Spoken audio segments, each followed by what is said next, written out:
తెలుగుదేశం పార్టీకి ఈసారి అధికారాన్ని ఇస్తే రాష్ట్ర వ్యాప్తంగా వైసీపీ అమలు చేసిన సంక్షేమ పథకాలన్నీ అటకెక్కుతాయని ప్రకాశం జిల్లా కనిగిరి ఎమ్మెల్యే బుర్రా మధుసూదన్ యాదవ్ ఆరోపించారు. పామూరు పంచాయతీ కార్యాలయంలో నిర్వహించిన పెరిగిన పెన్షన్ పంపిణీ కార్యక్రమంలో ఎమ్మెల్యే బుర్రా ముఖ్య అతిథిగా పాల్గొని మాట్లాడారు. ముఖ్యమంత్రి వైఎస్ జగన్మోహన్ రెడ్డి అధికారంలోకి వచ్చాక చేసిన మొదటి సంతకం సామాజిక పెన్షన్ పెంపుదల పథకం ఫైల్ మీదనే అని తెలిపారు. 2019 ఎన్నికల్లో గెలిచాక 2,000 రూపాయల పెన్షన్ను ఇచ్చిన మాట ప్రకారం 2024 కొత్త సంవత్సరంలో 3,000 రూపాయల వరకు పెంచిన జగన్మోహన్ రెడ్డి నిబద్ధతపై ప్రత్యేకించి చెప్పనవసరం లేదు అని ఎమ్మెల్యే పేర్కొన్నారు.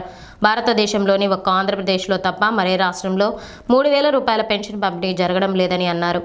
అనంతరం లబ్ధిదారులందరికీ ఎమ్మెల్యే పెన్షన్లు పంపిణీ చేశారు. కార్యక్రమంలో ఎంపీడీఓ శ్రీనివాసులు, వైసీపీ మండల బూత్ కమిటీల కన్వీనర్ గట్ల విజయభాస్కర్ రెడ్డి, ఎంపీపీ గంగసాని లక్ష్మి, మండల పార్టీ అధ్యక్షులు గంగసాని హుస్సేన్ రెడ్డి, ఉప సర్పంచ్ యాదాల వెంకట సాయి కిరణ్, అధికారులు, నాయకులు పాల్గొన్నారు.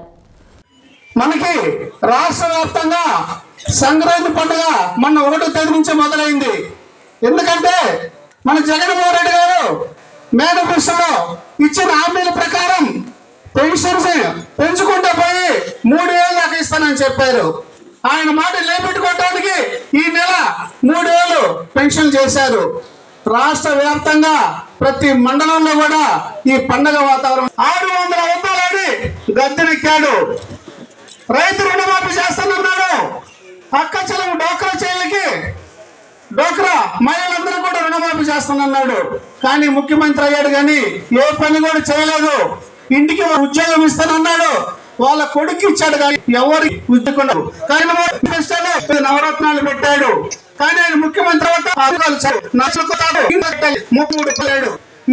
మేము ప్రతి సచివాలయం పరిధిలో ఆంధ్రప్రదేశ్ అన్న ఎన్నుకోవాలనే కార్యక్రమం ప్రతి సచివాలయానికి 30 నుంచి 35 కోట్ల పైన ఈ పథకాలు ఇచ్చారు. మీ అందరికి ఎక్కడ రికమ్స్ లేకుండా ఎవరైతే అర్హులు ఉన్నారో వాళ్ళందరూ కూడా మన వాలంటీర్లు కూడా మీ ఇళ్ళకి వచ్చి ఈ పథకాలు పెట్టించారు.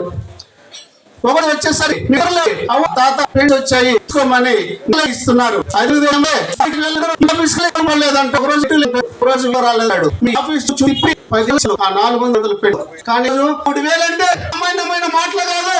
గవర్నమెంట్ పెన్షన్ ఎలా వస్తుందో మీ అందరు కూడా జగన్మోహన్ రెడ్డి ఇంటికి పొందాడు. మనం ఆయన తీర్చుకోవాలి. మనం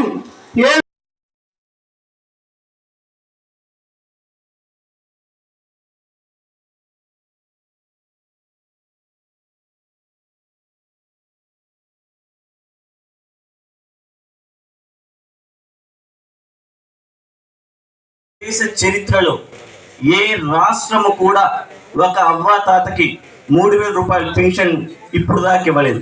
అది ఏకైక రాష్ట్రం ఏదైనా ఉందంటే ఇప్పుడు మన వైఎస్ఆర్సీపీ ఆంధ్రప్రదేశ్లో మాత్రమే జగనన్నే ఇస్తున్నారు. ఇది ముందరగా మీకు తెలియాల్సింది. ఇంకోటి, పామూరు మొత్తం మీద జగనన్న టీడీపీ హయాంలో ఉన్న పెన్షన్లు 1,041 అండి. ఈ 5 ఏళ్ల పాలనలో పామూరులో ఈరోజు 2,130 పెన్షన్లు మేము ఇచ్చామండి. అంటే 5 ఏళ్ల కాలంలో 1 నుండి 2 అంటే 1000 పెన్షన్లు ఉన్నదాన్ని ఇప్పుడు 2,000 పెన్షన్లు చేశాం. ఒకప్పుడు మేము 2,000 పెన్షన్ చేశామని చెప్పి గలమెత్తుకుండే వాళ్ళు ఎట్లా ఉంటుందంటే, మొదటగా గెలిచినప్పుడు 1,000 రూపాయలు ఉండేది. ఇంకా ప్రభుత్వం అయిపోతుంది అన్న 3 నెలలకి 2,000 పెంచారు. ఇది వాళ్ళు చెప్పే మాట, 2,000 మేము చేశాము అని చెప్పి. మా జగనన్న వచ్చినప్పటి నుండి ప్రతి సంవత్సరం 250 రూపాయల లెక్క పెంచుతూ ఇది ఈరోజు 3,000 చేశారు. ఒకప్పుడు పామూరులోనే సుమారు ఒక పెన్షన్ ఇవ్వాలి అంటే గట్టిగా 1 కోటి రూపాయలు. ఇప్పుడు ఒక పెన్షన్స్ మాత్రమే పామూరు మండలంలో కాదండి, ఒక్క పామూరులోనే 6 కోట్ల చిల్లర ఇస్తున్నాం. 6 కోట్ల చిల్లర. 1 కోటి రూపాయల పెన్షన్ ఇచ్చేది ఎక్కడ? 6 కోట్ల రూపాయల పెన్షన్ ఇచ్చేది ఎక్కడ? అది కూడా మీరు ఆలోచించారు. 6 కోట్ల చిల్లర ఇస్తున్నామండి. అదేవిధంగా చాలా మంది అనుకుంటున్నారు 5 ఏళ్ల పాలన అంటున్నారండి. మా వైఎస్ఆర్సీపీ గెలిచిన తర్వాత, జగనన్న ముఖ్యమంత్రి అయిన తర్వాత చేసిన పాలన 3.5 సంవత్సరమే. 1.5 సంవత్సరం కరోనాతో ఇబ్బంది పడింది. ఏ ఒక్క రూపాయి ఎక్కడ నుండి కూడా ప్రభుత్వానికి రాలేదు. ఎక్కడి నుండి కూడా ఒక్క రూపాయి కూడా రాలేదు. ఇంకా లో బడ్జెట్ లో ప్రభుత్వం నడిచింది. అట్లాంటి క్లిష్ట పరిస్థితుల్లో కూడా జగనన్న దీన్ని నెట్టుకుంటూ వచ్చాడు. ప్రతి ఒక్క పథకాన్ని లాక్కొని వచ్చి ప్రతి పేదలకి అందించాలని